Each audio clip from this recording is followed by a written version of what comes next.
ఎన్నో ఏళ్ల పోరాట ఫలితంగా మనం మళ్ళీ మన అయోధ్య ఆలయాన్ని నిర్మించుకోగలిగాం. ఎన్నో ఆధారాలు కోర్టులు పరిశీలించి రామాలయం భూమిని ఆలయం నిర్మించుకోవడానికి కోర్టులు తీర్పులు ఇచ్చాయి. భారతదేశంలో ఉన్న ప్రతి హిందువు ఈ ఆలయం ఎప్పుడు నిర్మిస్తారా అని ఎదురు చూస్తూ ఉన్నారు. అందుకే అయోధ్య రామ మందిరం ప్రాణ ప్రతిష్ఠ కార్యక్రమంను ఒక పండగలా దేశం అంతా జరుపుకుంది. అయితే విదేశీ మీడియాలో కొన్ని కథనాలు, విమర్శలు కూడా వినిపిస్తూ ఉన్నాయి. బహుశా పూర్తి సమాచారం తెలియక ఇలా ప్రచారము చేస్తున్నారేమో అనిపిస్తూ ఉంటుంది. ప్రాణ ప్రతిష్ఠ అయిన తరువాత రోజు ఉదయాన్నే ఒక ప్రఖ్యాత వెబ్సైటు చూస్తే వాడు రాసిన వార్త వాడి ఏడుపును మొత్తం బయటపెట్టింది. పైగా అది అంతర్జాతీయ వెబ్సైటు. వివాదాస్పద స్థలంలో ఆలయం నిర్మించారని, భారతదేశంలో మైనారిటీలు భయంతో కూడిన ఆందోళనలో ఉన్నారు అని, భారత ప్రభుత్వం ప్రజాధనాన్ని వృధా చేసింది అని రకరకాలుగా రాసి పడేసింది.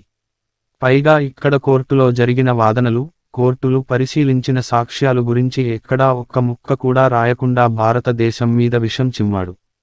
అయోధ్య శ్రీరాముని జన్మస్థలం అని చాలా మంది హిందువుల నమ్మకం అంటూ రాశాడు. అది నమ్మకం కాదురా వాస్తవం అని వీడికి గట్టిగా ఎవరైనా చెప్తే బావుండు అని అనిపించింది. వీడు ఏడ్చినట్టుగా భారతదేశంలో ముస్లింలు ఎక్కడా భయంతో లేరు. దేశం అంతా హిందూ ముస్లింల మధ్య స్నేహపూర్వక వాతావరణం కనిపించింది. ఇక ప్రభుత్వం ప్రజా ధనాన్ని వృధా చేసింది అని చేసే విమర్శలు పూర్తిగా తప్పు. వీడు రాతలలో ప్రపంచంలోని వారు ఇండియాలో మసీదులు అన్నీ కూలగొడుతున్నారు అనే భావం వచ్చేలా ప్రచారం చేయడమే. ఆలయాన్ని శ్రీరామ జన్మభూమి తీర్థ క్షేత్ర ట్రస్ట్ సేకరించిన ప్రజా విరాళాలతో మాత్రమే నిర్మించారు. 500 సంవత్సరాల చరిత్ర కలిగిన అయోధ్య ఆలయం మళ్లీ ఇన్నాళ్లకి మన ముందు నిలిచింది.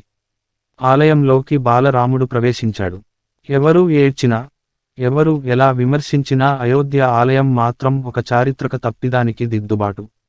భారతదేశ సంస్కృతి సాంప్రదాయాలను, హిందూ మత మూలాలను లేకుండా చేయాలి అనే ప్రధాన ఉద్దేశ్యంతో మన దేశంలోని ఆలయాలను కూలగొట్టి వాటిపై మసీదులను నిర్మించినట్టు ఎన్నో చారిత్రక ఆధారాలు స్పష్టంగా చెప్తున్నాయి.